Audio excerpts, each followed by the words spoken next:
Hey, good morning. This is Doug, realtor here in Utah. We've been discussing this week buying in 2023. Today's topic is I wanted to talk a little bit about the difference between buying a regular home, condo, uh, land, cabin. So let's just kind of break things down here. So uh, the the easiest is a home, especially if it's you're going to occupy the home. The financing is fairly upfront, fairly easy.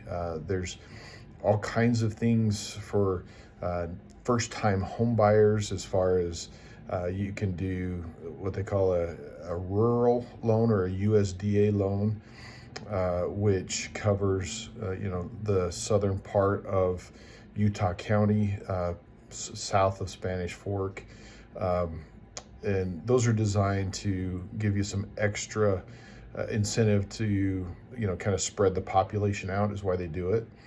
So you've got USDA loan, you've got a Utah housing loan, which does basically a second mortgage for your down payment. There's cities that do different grants. There's all kinds of things when you're dealing with it for your home. Land is a little different because you can't live on land. So typically land you have to have a little bit more money down, but things are a little less. When you're looking at land, one of the things that we really want to look at, especially here in Utah, is water. The water is in the state of Utah is all spoken for. And so where it's all spoken for, that doesn't mean that you can buy, farm ground and just drill a well and start pulling water out, because you're taking water from somebody else. So you have to buy water shares, water rights, different things that way. With a home and buying a lot for a home, there's going to be hookups and things like that you're going to get from the city, and there's going to be some billings there. But anyway, that's not until you start to build. So if you just bought a lot and just had the lot to build on, 5 years down the road or whatever, that can be done, and it can just stay there and grow weeds. Anyway, and then so you have that buying a condo or something for your personal use falls under that the ownership category. If it's something that you're doing for an investment, typically your investments are a conventional loan, which is going to be 20% down or something of that nature. Buying a cabin kind of falls into that investment category too. It's a second property.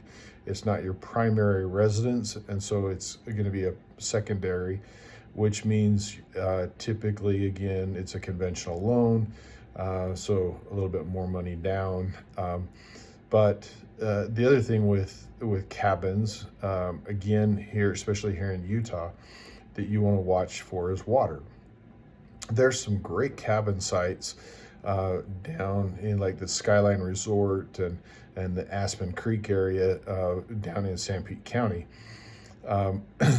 And those are great and are really easy to, or not easy, but they're good to access, and for most of the year they do get snowed in and have limited access in the winter.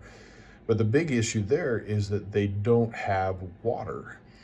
And so you have to have some kind of cistern or some kind of a tank or something that you fill.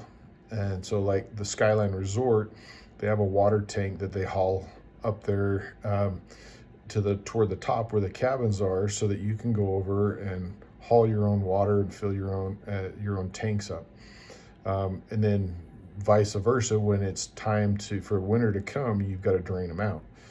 So there are some things that way you want to look at when you're buying. My point to all of this is there are many reasons why, as you start to navigate the purchase of whether it's investments or home or cabin or land or whatever, that you have somebody that knows what to look for. You have somebody that can help you navigate the process so that it's done right. The last thing you want to do is buy, some farm ground and not have water on it and that you thought was there. That gets really not that's not a good idea, not a good thing. So anyway, let me know how I can help you. Love to help you. Love to be able to talk you through any of this stuff. If you have questions, just reach out. Happy to just talk and help anybody. So anyway, give me a call. Let me know what you think.